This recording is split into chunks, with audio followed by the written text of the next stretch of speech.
What could one church do if they wanted to make an impact in their community and really make a difference in the area of fresh produce availability to those who need it most?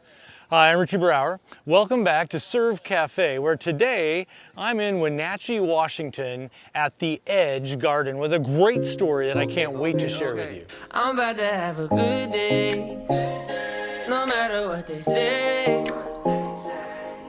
Sun is shining down on me, birds are singing praise. I'm about to have a good day, in every single way. The God who made the universe knows me by my name, so it's a good day. I've been at a conference here in the Upper Columbia Conference for 30 years now. I came here when I was 27 years old, and it's been a wonderful time. But it was at a retreat with a bunch of other pastors, and there was some shenanigans going on. We did some improv where we're actually going to pull straws of passages, and the next week in our speaking appointments that we're going to use a random passage of scripture. I got Leviticus 19 verses 9 and 10, where God basically tells the people, when you harvest your crops, leave the edge of your property so that the poor and those who are aliens, foreigners in this land, can actually go and pick and have food up. And we started a large garden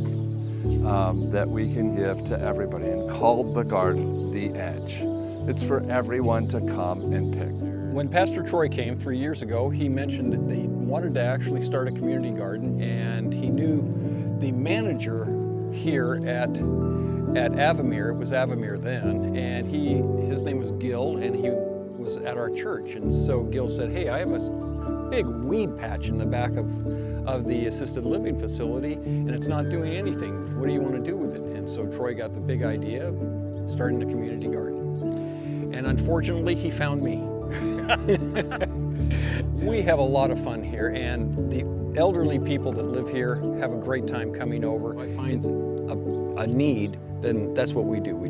I have a little truck, and we just haul things around and deliver. And I think one of the most powerful stories for me was when I came at 6 in the morning to turn on the water, and I noticed in the alley here by the garden there was a giant truck. It was actually a food truck, and I said, well, that's strange. And so I looked out there, and there was a man who was actually harvesting tomatoes and peppers and cilantro and other things here. I shout out, it says, hello, you know, and anyway, it was when I shot out, he was a little startled, and he felt like he was embarrassed because he was in a garden grabbing things for his business. But to soften that little awkward moment, I shot out, the best tomatoes are right over here. They're all ready to go. Let me show you. And he told me his story. He says, look, I hope this is okay. He says, I need some extra tomatoes, and I do need cucumbers, and I do need the peppers. And I said, it's so a blessing for me to be able to come and get a few extra, because like I have kids and they're all playing sports and they have to have shoes. And he looked at me and he says, do you have any idea how 3 kids' feet can grow at the worst time? And I said, trust me, I do know that. And I said, that's why it's here. I'm about to have a good day, no matter what they say.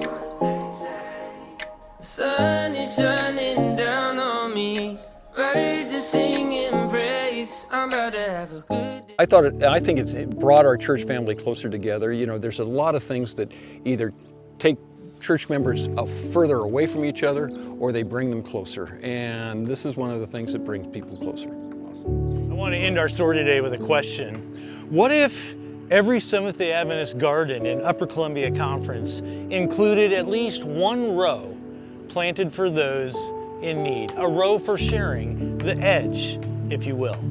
For Serve Cafe, I'm Richie Brower. Thanks for watching. I'm about to have a good day, in every single way. The God who made the universe knows me by my name, so it's a good day.